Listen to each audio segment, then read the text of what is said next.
Apa 5 tahun mencukupi menuntaskan gagasan Kang Emil yang kabarnya loh sampai 70 program.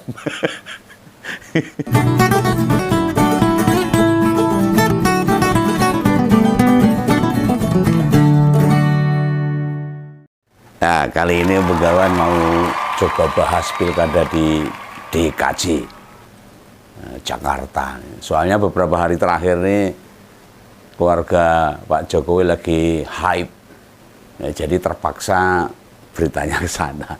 Ada Fufu Fafa, ada anak Mulyono, semacam-macam lah. Jadi terpaksa ya beritanya ke sana dulu. Nah sekarang kita coba nih, kita lihat gimana progres pertarungan di daerah khusus Jakarta. Iya, bukan lagi daerah khusus ibu kota sekarang. Terus ganti daerah khusus Jakarta. Sesuai Undang-Undang Nomor 2 Tahun 2024. Yang pasti lawan Pak Pramono sama Bang Dul memang bukan lawan yang sembarangan. Pak Ridwan Kamil itu saya panggilnya Kang aja lah. Kang Kamil itu pernah wali kota dan pernah gubernur. Sehingga dia sudah pernah menjalani sebuah kontestasi. Sebelum membedah salah satu program Kang Emil, Begawan perlu mengingatkan pada warga Jakarta ini, Kang Emil hanya bisa 1 periode saja loh, nek menang nanti di pilkada November serentak besok itu. Hanya sekali, enggak boleh lanjut karena kemarin sudah jadi gubernur. Beda sama kesempatan Bang Pramono sama Bang Dul, bisa 2 periode. Nah jadi bagaimanapun tahun 2029 atau 5 tahun lagi Kang Emil nggak bisa ikut pilkada lagi. Isone melu pilpres. Entah jadi calon presiden maupun wakil presiden. Nah, kecuali Kang Emil bisa menggerakkan kekuatan politik, nggak tahu. Mengganti aturan lah melalui MK.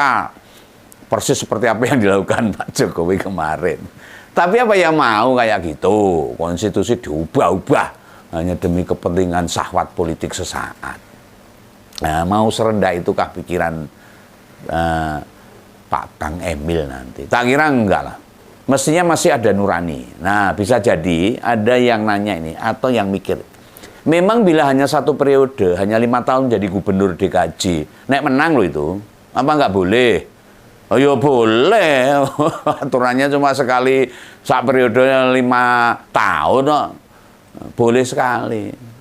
Tidak ada yang melarang, tidak melanggar hukum sama sekali. Hanya saja tolong diresapi yang lebih dalam. Apakah sebenarnya dalam 5 tahun program seorang pemimpin itu pasti rampung? Ini yang harus dipahami oleh masyarakat Jakarta. Ini yang mau dibenahi Jakarta loh. Yang mau ditata itu ibu kota loh. Yang saat ini masih ibu kota. Yang belum pindah KNO. Kelak ibu kotanya pindah ya beda lagi loh. Bebannya berkurang paling, tapi lingkungannya masih sama, banjir, macet dan sebagainya masih. Tapi hanya beban jumlah warga serta perkantoran pemerintah yang mungkin berkurang sedikit.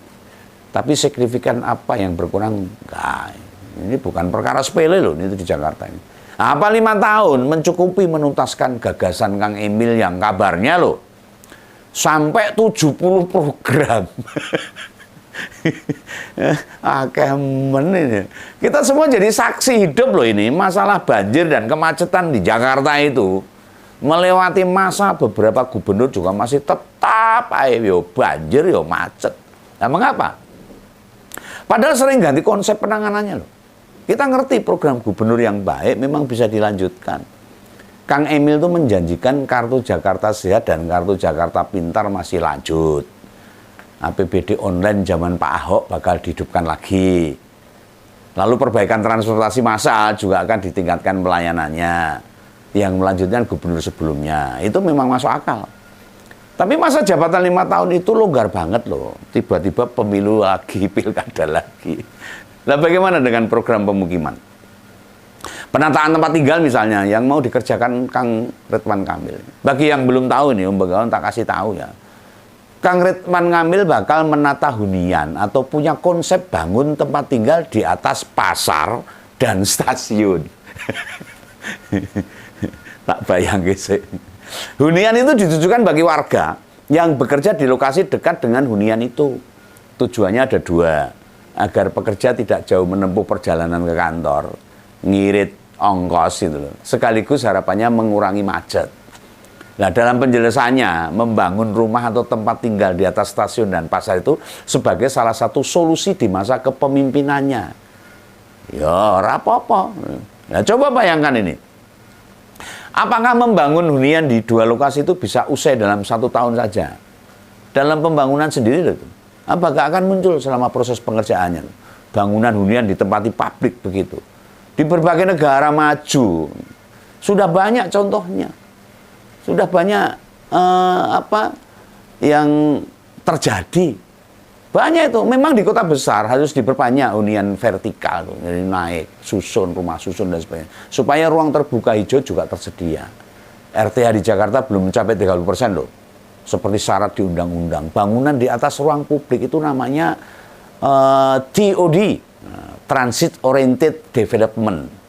Ini mencegah pergerakan manusia yang terlalu jauh, lalu menimbulkan kemacetan. Kalau kantornya cedak mau nil gitu, nggak perlu kesana jauh. Gitu. Nah, secara anggaran sangat memungkinkan, soalnya APBD tembus 80 triliun di Jakarta ini. Yang aneh, apakah program ini bisa tuntas dalam 1 periode kepemimpinannya 5 tahun? Nah, pertanyaan selanjutnya, tiap unit harganya berapa? Apakah terjangkau oleh kalangan menengah ke bawah itu di tengah kota loh? Ditambah ekonomi sekarang lagi turun. Ngeri. Secara konsep bagus. Tapi kurang pas bila sistemnya dijual. Nah, bagi bagawan nih, kalau sistemnya diganti dengan sewa, itu masih oke. Masih kuat masyarakat. Nek sewa, berapa harga sewa per bulan atau per tahunnya? Apakah harganya masih terjangkau rakyat kecil atau enggak? Yang agak jadi problem, yang agak krusial, membangun di atas stasiun. Selain lokasinya selalu penuh orang, ruwet, bundet, macet, kepemilikan stasiun kan punya BUMN itu. Beda sama pasar, itu milik BUMD. Prosesnya lebih gampang dibuat. Nah, Pak Kang Ridwan Kamil ini hanya menjanjikan membantu bunga cicilan aja bagi masyarakat. Misalnya bunganya 12% ya, Pemprov Jakarta subsidi separuhnya.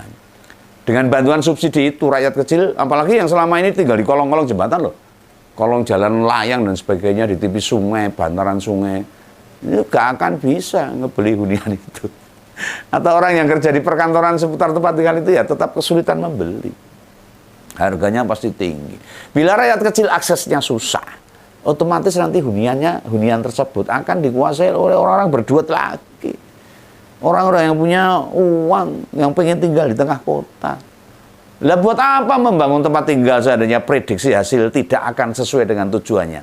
Tujuannya untuk rakyat kecil, rakyat yang tidak punya rumah, yang kantornya jauh. Nah, program hunian ini tidak jelek, bagus. Memindahkan kedekatan orang dengan tempat kerja itu bagus, tapi jangan memberi beban baru pada dalam hidupnya. Lah para pekerja di level bawah itu loh, seperti OB, cleaning service, security, administrasi, kan gajinya nggak gede, kecil. Anggap aja lah gajinya 7-8 juta per bulan. Bila sewa hunian per bulan tembus 3 juta, mereka nggak bisa mampu bayar untuk makan, untuk bayar sekolah anaknya, untuk keperluan sosial lainnya, aku nggak bisa. Nah, solusinya harus niru cara kerja Pak Ahok. Ini usulan Begawan.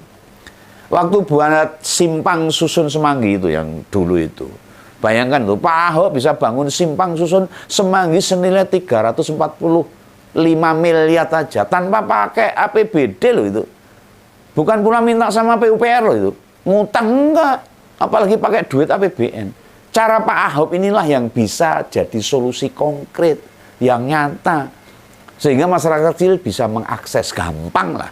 Nah, konsep pembiayaan simpang susun Semanggi jelas-jelas bakal dipakai Mas Pramono dan Bang Dul.